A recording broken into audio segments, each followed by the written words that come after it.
naman, huling hirit tayo. There's a saying kasi that love can wait. Para sa inyo, hanggang kailan ba dapat paghintayin ang pag-ibig?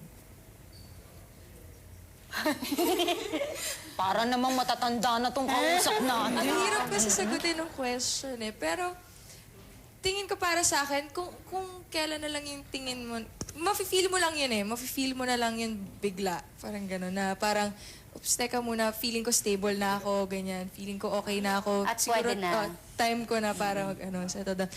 Na ano ko lang yun sa mga friends kong medyo older na. Ganon daw yun. So, Yan.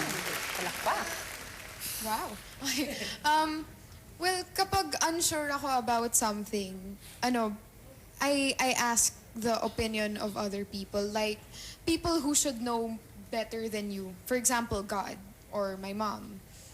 So, if I'm unsure about parang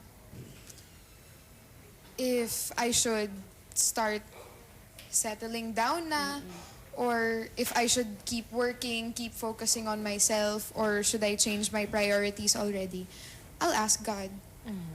So, I think that'll help. Okay. Pao. Si Michelle daw muna. Hirap kasing sagutin eh. Ang hirap sagutin. Parang, una ka na. Siguro sa akin, ito kasi yung, kung isi-set aside muna, di ba? Kasi ako, before I tried na pagsasabayin. And it was hard. Yung school, yung work, yung love. Kaya, yan nga, sinet aside ko muna yung love. School tsaka work muna ako. So, kung hanggang gaano katagal paghihintayin yung love, I'm not sure, pero kung hanggang kailan talaga dapat. Pero nasa mararamdaman mo naman yan siguro kung kailangan mo na ng somebody to, somebody to take care of you. Yan.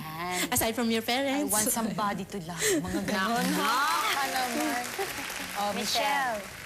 Yung sa akin naman kasi ngayon, pinagsasabay ko since I have a boyfriend, yung career ko and ganyan. So, mahirap kasi, syempre, kumbaga, nagtatrabaho pa rin ako for myself and then siya rin, ganyan. So, I think, darating din naman yung time na mafe-feel mo naman na talaga na, okay, ready ka na. Syempre ako gusto ko muna, before ako makapag-settle down or whatever, syempre gusto ko, nakuha ko na yung goals ko, nagawa ko na, and then yung family ko, gusto ko okay sila, yung dad ko, yung mom ko, lahat. So, siguro matagal-tagal pa yon. Pero if kung kaya, kumbaga sa ngayon, syempre, hindi pa naman siya yung talagang napapagpaplanuhan yun na magpakasal. So ngayon, kaya pa naman yung boyfriend lang and then ganyan. So, in time naman, darating siguro yung mafe-feel mo na ready ka na or Okay. Ako, maraming salamat, Rian, Eileen, Pau, Michelle. Thank you sa inyo. Alam niyo, magpasya muna kayong... paghintayin mo lang pag-ibig hanggang sa takdang panahon na dumating yung tamang pag-ibig.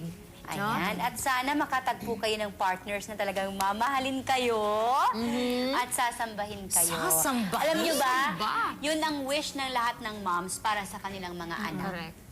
At siguraduhin yung hindi kayo sasaktan na. Di ba yan ang importante? Hindi, saktan nyo rin. Ayan na! Meron ba kayong ipa-plug, ladies? I just want to thank, well, first of all, I want to thank this show kasi nung inimbita ako to talk here, akala ko, para other people can learn. Pero, today, I learned something for myself, like with all your answers and with your advice and everything. So, yun. So, thank you to moms. And then, I want to thank Bobson and manood po kayo ng Captain Barbell. Thank you to Skechers. Thank you to Dr. Vicky Bello and Sir George Salon. Thank you. Yes, Eileen. thank you to Pen Shop, tsaka Dr. Pai Kalayan, tsaka Dr. Manny Kalayan, tsaka Shuemura. Thank you. Okay. Ako pa would like to thank Drs. Manny and Pai Kalayan, Skechers po, Privé to Salon Hammerhead, and Dr. Annette of Tooting Thank you sa Pen Shop, Dr. Manny and Pai Kalayan, Gold's Gym. Yan. Thank you. Okay. Maraming salamat ulit sa inyo. Hi, Ryan. Ayan. Hi, Ryan. Gusto gusto rin po namin magpasalamat sa lahat ng mga tumulong sa amin, ang amin pong mga sponsors. Maraming salamat po sa City Jeans, sa Grow